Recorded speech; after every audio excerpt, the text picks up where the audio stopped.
So today, these Revelation sweet peppers, they are 3 weeks. 3 weeks. Look at them. They have buds. Let me show you. See? They have buds. You see how much of them? They are looking healthy.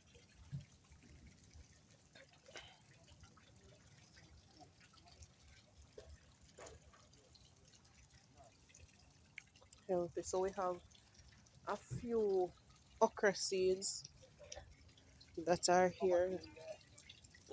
This is one. This is okra. See it nice and clean? Pretty, don't? Here's another one. And I just last week we weed out in here, so last week we plant it again. So there's actually something that's affecting the plants. You see the difference with this one?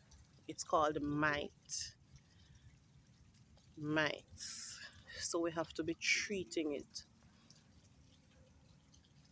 It's not visible to you. If you notice, it's not visible. As in the insects, mites, they are not visible to us like that. But you see the effects that it has created on the plants, and it spreads fast. Look at this one beside it. Look at the other one, excuse me. So we have to be treating it. So we have to be spraying 3 times per week now.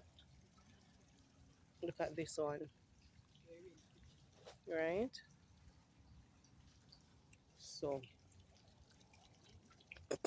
and as you know, these greenhouses are projects that are supporting survivors of gender based violence and youths who are at risk, right, in volatile communities. So these projects are dear to our hearts. So it's 3 greenhouses, one to the back, one to the side. And we actually have another one in the country. The one in the country is the first one, and then these came after. Right, so we ask persons to support the projects, whatever you can assist us with, because we have different initiatives that are branch off. So just like we have a tree, you have different branches on the trees, right? So it's I Seed Youths, and we have different branches. Get Out Alive World, we have I Seed Farms, right? We go into schools and we do different initiatives. We actually have a program which is the brainchild for Stephanie Staple. She's the director for the environmental department. So what she did was to create a project, and that one is basically, excuse me, having children coming onto the farm, and the work the last 2 weeks of July and the first 2 weeks of August. And what we do is we nurture them. They get the opportunity to plant seeds and then nurture them for fruition. So they work on the farm, and they get a stipend, they get their lunches, right? And they get to explore, right? So we partner with schools, and we're looking to actually enhance that. So we want to introduce the children to agriculture and change the narrative of what's happening, right? Because everybody look at agriculture and think of it as dirty work, when it's so much more than dirty work. Here at iSeed, we're creating agrotourism, right? So that part you'll hear a lot more of, and you notice you hear the smile in my voice. I'm very passionate about it because I'm new to farming, firstly, especially, and I'm very passionate about sustainable agriculture, and it is one of the economies, or it is one of the sectors rather, where we can basically use this and create a lasting impact. And it is one of the sectors where it creates so much for the economy, right? If we just tap a little into this sector, when you talk about food security,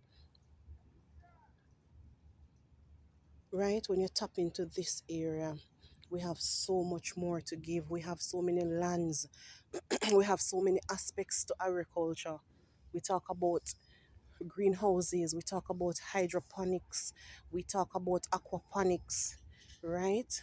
We talk about so many other areas of agriculture that we can tap into, right? Look at this, plants growing in controlled environments. You understand? We still have issues with them, but it's not as much as when we plant them outside. Still have issues, but not as much. You get me? So come on board and, you know, assist us in spreading our wings and doing so much more work that we really want to do. Remember, help us to impact one youth one day at a time. We can do that. I know we can do. So get on board, reach out to us so we can definitely partner up and get this done. All right.